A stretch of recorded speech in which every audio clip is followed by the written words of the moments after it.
بسم اللہ والحمد للہ والصلاة والسلام علی رسول اللہ وعلی آلہ وصحبہ ومن والاه. رب اشرح لی صدری ویسر لی امری واحلل عقدۃ من لسانی یفقہوا قولی.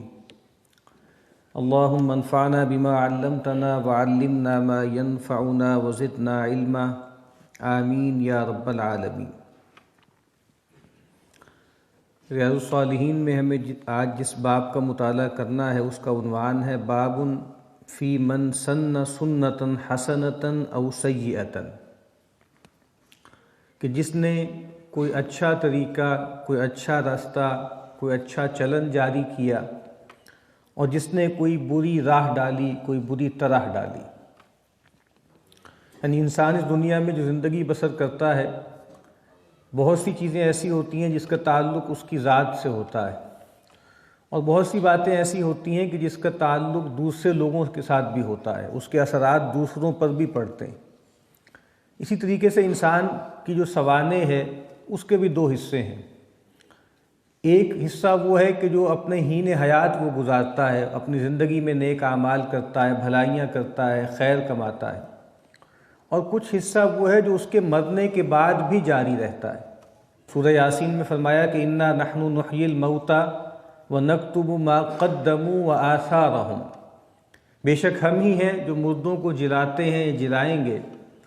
اور ہم نے ہر چیز لکھ رکھی ہے، وہ بھی جو وہ آگے بھیج چکے اور وہ بھی جو ان کے نقش قدم ہیں، جو وہ پیچھے اپنے اثرات چھوڑ کر گئے. ورنہ ظاہری بات ہے،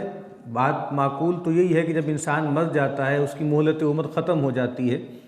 تو اس کا محاسبہ ہو جانا چاہیے، اس کا حساب کتاب ہو جانا چاہیے، اور اس کے بارے میں جنت یا جہنم کا فیصلہ بھی کر دینا چاہیے. لیکن ہم جانتے ہیں کہ جب انسان مر جاتا ہے اس کے بعد وہ ایک برزخ کی زندگی میں چلا جاتا ہے،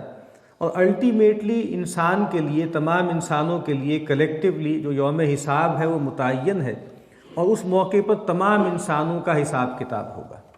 اس کا سبب بھی بہت سے سبب ہو سکتے ہیں. جو ایک بات سمجھ میں آتی ہے وہ یہ بھی ہے کہ انسان جو کچھ عمل کرتا ہے اس کے کچھ اثرات ہوتے ہیں، اچھے اثرات بھی ہوتے ہیں، کچھ بری اس کی امپلیکیشنز یا ریپرکشنز بھی ہوتی ہیں. تو اللہ تعالیٰ چاہتے ہیں کہ ان تمام اثرات کو جمع کر لیں، اس کا کیومولیٹو ایفیکٹ جمع ہو جائے. اگر اس نے اچھے طریقے جاری کیے تھے، اچھی راہیں کھولی تھیں لوگوں کے لیے، تو وہ سارا خیر اس کے لیے جمع کر دیا جائے. اور اگر اس نے برائی کی راہیں کھولی تھیں، لوگوں کو برائیوں کا رستہ دکھایا تھا، تو جن جن لوگوں نے اس پر عمل کیا تھا وہ ساری برائیاں بھی جمع کر دی جائیں. طبرانی، معجم الطبرانی کی ایک روایت ہے، اس میں نبی اکرم صلی اللہ علیہ وسلم نے فرمایا کہ عند اللہ خزائن الخیر والشر، اللہ تعالیٰ کے ہاں خیر اور شر کے خزانے ہیں، کچھ ریزروائرز ہیں. فرمایا کہ وہ مفاتیحھا الرجال، اور وہ جو خزانے ہیں ان کی کنجیاں انسان ہیں، لوگ ہیں. یعنی خیر کے دروازے بھی ہیں، شر کے دروازے بھی ہیں، خیر کے خزانے بھی ہیں، شر کے خزانے بھی ہیں، اور ان کو کھولنے کی جو چابیاں ہیں وہ انسانوں کے ہاتھ میں ہیں. تو اللہ کے نبی صلی اللہ علیہ وسلم نے فرمایا کہ طوبیٰ لعبد جعلہ مفتاحا للخیر ومغلاقا للشر، بڑی بشارت ہے اس بندے کے لیے جس کو اللہ تعالیٰ نے خیر کا دروازہ کھولنے والا اور شر کا دروازہ بند کرنے والا بنا دیا. وَوَيْلٌ لِعَبْدٍ، اور بڑی تباہی ہے، بربادی ہے اس بندے کے لیے جَعَلَهُ مِفْتَاحًا لِلشَّرِّ وَمِغْلَاقًا لِلْخَيْرِ، اس کو اللہ تعالیٰ نے شر کا دروازہ کھولنے والا اور خیر کا دروازہ بند کرنے والا بنایا. تو یہاں پر اس باب میں بھی امام نووی علیہ رحمہ شروع میں قرآن مجید کی 2 آیات کے ٹکڑے لے کر آئے ہیں، اس کے بعد 2 روایتیں لے کر آئے ہیں. پہلی جو آیت ہے وہ سورہ فرقان کی ہے. اعوذ باللہ من الشیطان الرجیم، بسم اللہ الرحمن الرحیم. والذین یقولون ربنا هب لنا من ازواجنا وذریاتنا قرۃ اعین وجعلنا للمتقین اماما، اور جو عباد الرحمن ہیں وہ یہ دعا کرتے رہتے ہیں کہ اے ہمارے رب، تو ہمیں عطا کر ہماری بیویوں اور ہماری اولاد میں سے آنکھوں کی ٹھنڈک، اور تو ہمیں متقین کا پیشوا بنانا. یعنی انسان کا جو خاندان ہے، اس کی جو اولاد ہے، اس کی جو نسلیں ہیں، قیامت کے دن گویا وہ ان کے پیشوا کے طور پر، امام کے طور پر آئے گا. تو وہ یہ کیا چاہتے ہیں؟ وہ یہ چاہتے ہیں کہ وہ خود بھی تقویٰ پر گامزن ہوں، خود بھی تقوی کی راہ اختیار کریں اور اپنے بیوی بچوں کو، اپنی اولاد کو، ان کو بھی تقوی کی راہ پر لگائیں۔ تو گویا اگر انسان اپنی اولاد کی اچھی تربیت کا معاملہ کرتا ہے تو گویا وہ ان کے لیے صدقہ جاریہ بن جائے گا۔ کوئی خاندان ہے، اس میں کوئی نیک آدمی پیدا ہو، کوئی عالم دین ہو، کوئی اللہ والا ہو، اور وہ خاندان خیر پر نہ ہو، برائی کی راہوں پر ہو، دین سے غافل ہو، اور اس شخص کی وجہ سے وہ پورا خاندان خیر پر آ جائے اور اس کی کئی نسلیں جو ہیں وہ خیر کی راہ اختیار کر لیں، تو یہ بہت بڑی نعمت ہے، بہت بڑی اللہ کی طرف سے فضیلت ہے۔ کیونکہ نبی اکرم صلی اللہ علیہ وسلم نے فرمایا کہ اذا مات الانسان انقطع عنہ عملہ، جب انسان فوت ہو جاتا ہے تو اس سے اس کا عمل منقطع ہو جاتا ہے، الا من ثلاث، سوائے 3 چیزوں کے، اور ان 3 چیزوں میں سے ایک یہ بھی ہے کہ ولد صالح یدعو لہ، کوئی نیک اولاد جو اس کے لیے دعا کرتی۔ تو انسان اپنے خاندان میں، اپنے گھر میں اگر اچھے رواج ڈالے گا، اچھی راہیں نکالے گا، تو اس کے مرنے کے بعد بھی اس کو اس کا اجر ملتا رہے گا۔ دوسرا سورہ انبیاء کی آیت نمبر 73 کا ایک حصہ ہے، وَجَعَلْنَاهُمْ أَئِمَّةً يَهْدُونَ بِأَمْرِنَا، اور ہم نے ان کو بنا دیا پیشوا، اور وہ ہمارے حکم کے ساتھ لوگوں کی رہنمائی کرتے تھے۔ یعنی وہ لوگ کہ جو ان کو ہم نے پیشوا بنا دیا، امام بنا دیا، اور وہ خیر کی راہیں کھولتے تھے، لوگوں کو دین کی طرف مائل کرتے تھے۔ اسی لیے ہم دیکھتے ہیں کہ اسلام میں اس شخص کا کہ جو خلیفہ ہو، جو حاکم ہو، اور پھر وہ عدل پر قائم ہو اور پھر لوگوں کو خیر کی طرف لے کر آئے، اس کی بڑی فضیلت ہے۔ نبی اکرم صلی اللہ علیہ وسلم نے فرمایا کہ 7 قسم کے اشخاص جن کو اللہ تعالیٰ قیامت کے دن اپنے عرش کے سائے میں جگہ دے گا، جس دن اللہ کے عرش کے سائے کے سوا کوئی سایہ نہیں ہوگا، اس میں ایک الامام العادل، ایک ایسا امام، ایک ایسا پیشوا، ایک ایسا حکمران کہ جو عادل ہے، جو عدل کی راہ پر چلتا ہے اور لوگوں کو دین کے مطابق گورن کرتا ہے۔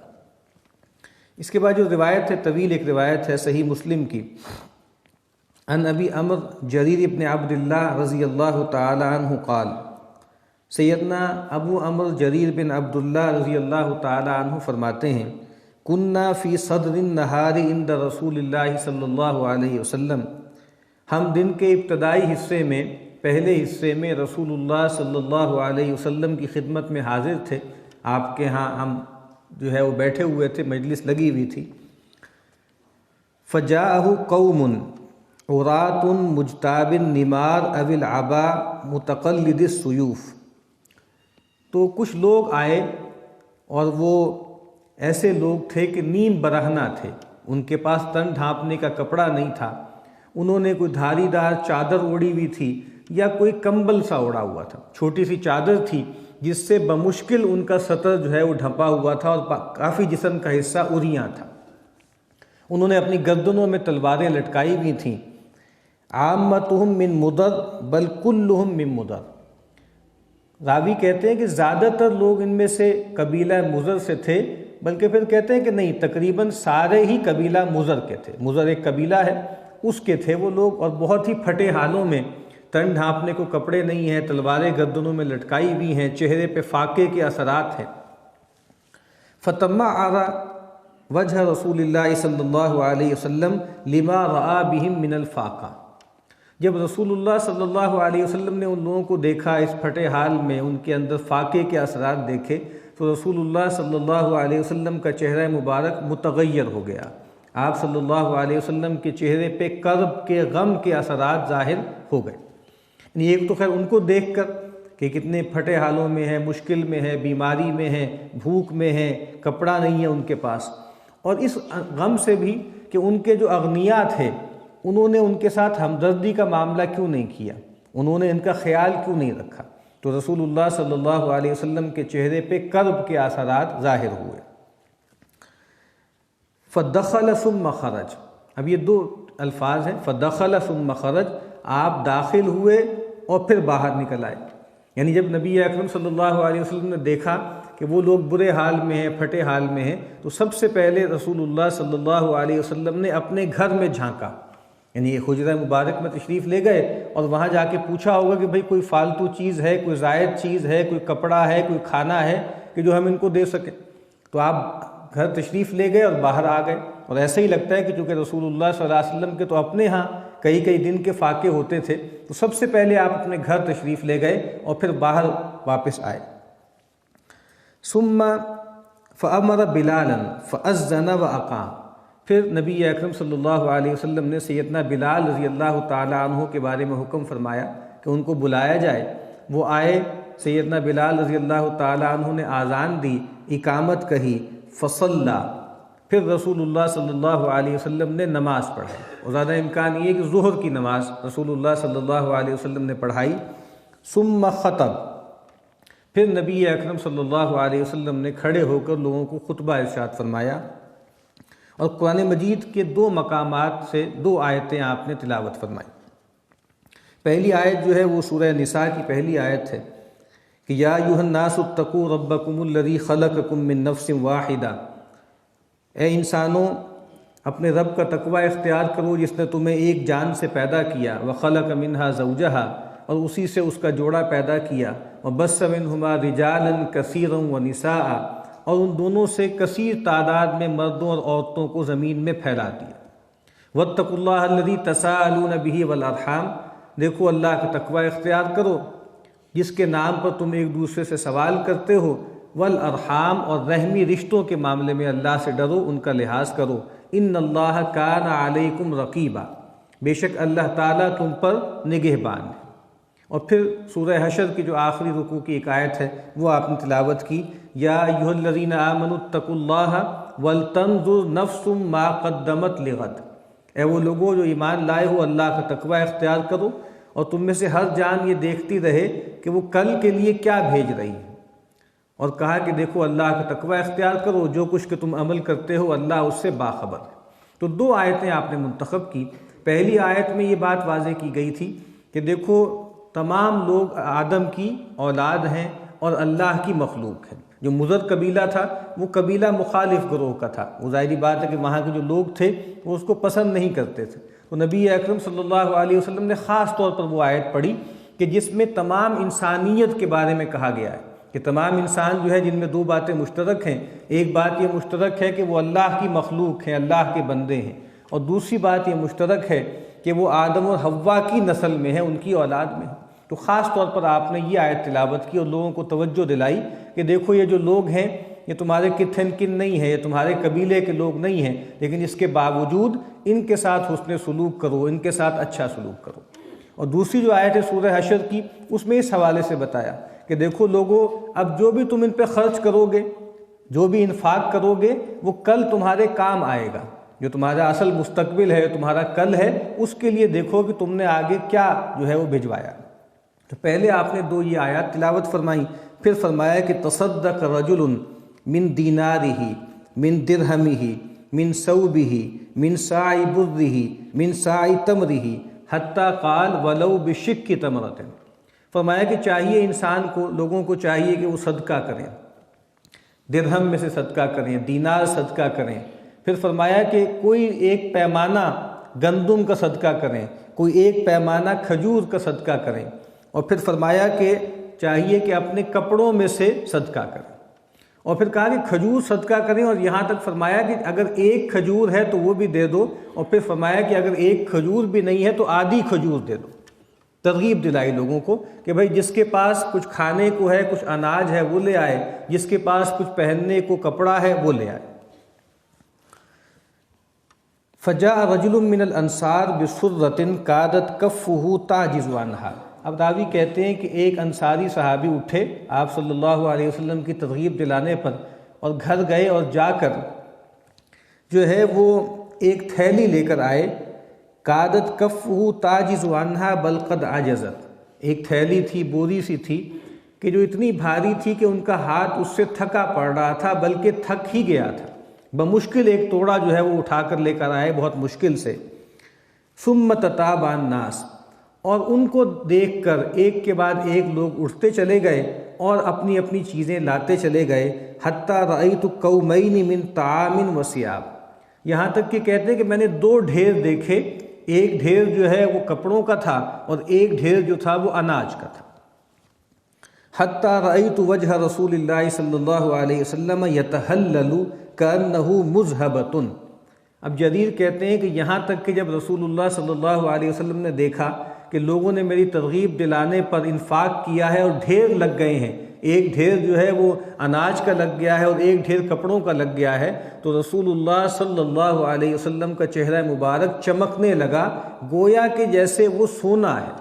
سونے کی طرح چمکنے کا، یعنی چہرہ تمتمانے لگا خوشی سے۔